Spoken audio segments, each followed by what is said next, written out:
और आज अगर मेरे साथ गलत हो रहा है और आप लोग चुप होकर देख रहे हैं, तो कल अगर आपके साथ गलत होगा तो पूरा देश चुपचाप खड़े होकर देखेगा। ऐसा नहीं है कि आपका नंबर नहीं आएगा, इस सरकार में नंबर हर किसी का आएगा, चाहे वो हिंदू हो, मुस्लिम हो, सिख हो, ईसाई हो, जैन हो, बौद्ध हो, पारसी हो, चाहे किसी भी धर्म का हो। अरे कहाँ से आतंकवादी नजर आ रहे हैं? आतंकवादी तो वो आपके नेता हैं जो रहते इस देश में हैं, खाते इस देश का हैं, लेकिन पसंद उन्हें पाकिस्तान की बिरयानी आती है। जो पाकिस्तान हमारे देश के जवानों को गोली मारता है, आप उसी पाकिस्तान की बिरयानी खाते हैं। क्या आपको शर्म नहीं आती? आप मीडिया वॉइस, आपकी आवाज। देखिए, मैं आपको बताऊं, सबसे सर्वप्रथम अगर आप देखें इस देश के लॉ को अगर आप बात करते हैं कि भारत एक डेमोक्रेटिक कंट्री है, India is a democratic country, Bharat एक लोकतांत्रिक देश है, तो इस बात में कोई दोहराई नहीं। लेकिन आज अगर देश के किसानों को रोका जाएगा, 26 जनवरी जो इस देश का गणतंत्र दिवस है, ठीक है, उसके दौरान अगर देश का किसान भारत देश की राजधानी में जाना चाहता है तो आपको उससे आपत्ति क्या है? लेकिन अगर देश का किसान किसी भी लॉ का उल्लंघन करता है, किसी सरकारी संपत्ति को तोड़ता है या किसी चीज़ को नुकसान पहुंचाता है, तभी तो पुलिस प्रशासन कार्रवाई कर सकता है ना।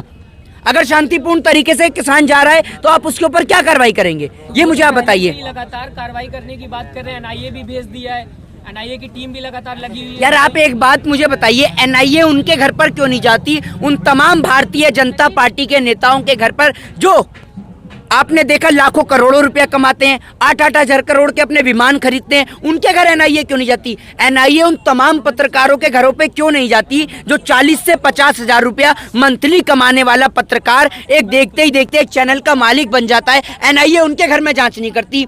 एनआईए भारतीय जनता पार्टी के कोष के अंदर कार्रवाई नहीं करती कि इनके कोष में पैसा कहां से आ रहा है, लेकिन एनआईए ये जांच करने के लिए पहुंच गई कि किसानों पे कहां से पैसा आ रहा है। आप एक बात मुझे बताइए, अगर मेरा कोई भाई विदेश में रह रहा है और मैं मुसीबत में हूं और मेरा भाई अगर मुझे पैसा भेज रहा है तो क्या वो कानूनन अपराध है?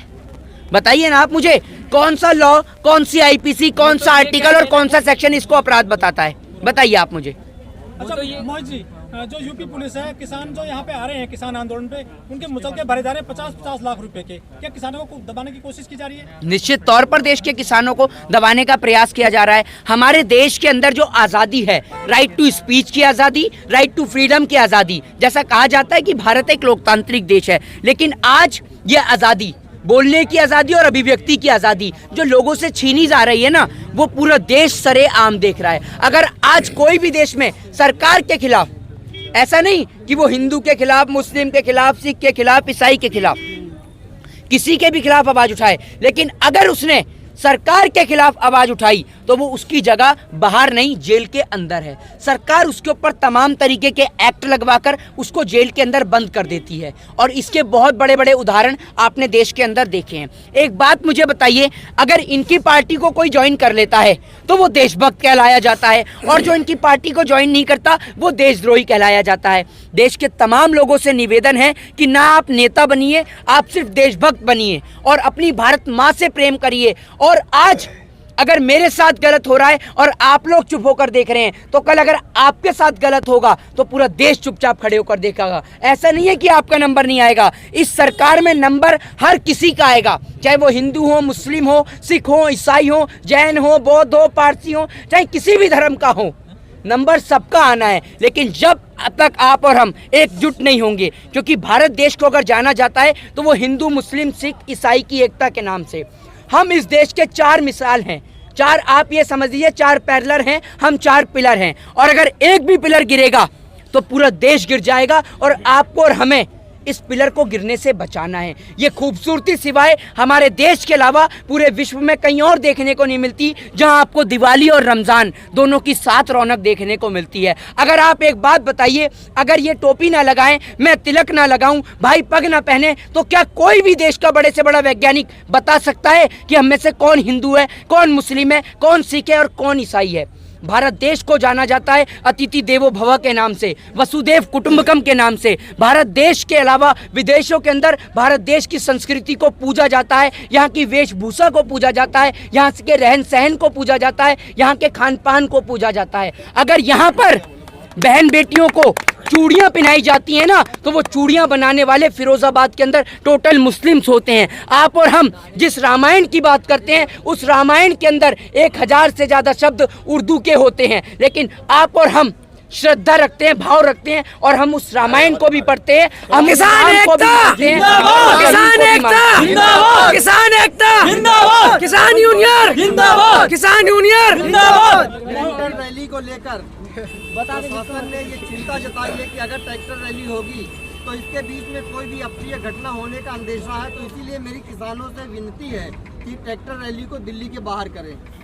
देखिए, एक बात मुझे बताइए, देश की सरकार ये बात को क्यों नहीं समझ रही है कि ये हमारे लिए नहीं, हम भी शर्मसार हैं कि हम भारत देश के अंदर रहते हुए, भारत देश के नागरिक होते हुए हम भारत के अंदर विरोध कर रहे हैं, जबकि ये विरोध आपको और हमें एकजुट होकर उस अरुणाचल प्रदेश पे करना था जहां चाइना ने हमारी जमीन को कैप्चर करा है। लेकिन ये दुर्भाग्य है हमारे देश की सरकार का कि हमारे देश की सरकार, जहां पूरा का पूरा सारा का सारा देश ये खोजने में लगा हुआ है कि जब भारत देश के वैज्ञानिकों ने, पूरे विश्व के वैज्ञानिकों ने बताया है कि अगर अब तबाही आएगी तो वो पानी के जरिए आएगी। आप इस बात को सोच के देखिए कि अमेरिका, जिसके पास सऊदी, दुबई, कुवैत, इराक से बड़ा तेल का एक बहुत बड़ा जमा खाना है, लेकिन अमेरिका कभी भी अपने तेल को सेल आउट नहीं करता। अमेरिका जीवन देख रहा है कि जब पानी से तबाही मचेगी तो हम जमीन के अंदर वहाँ उसके नीचे जो पानी के अंदर क्या चलती हैं,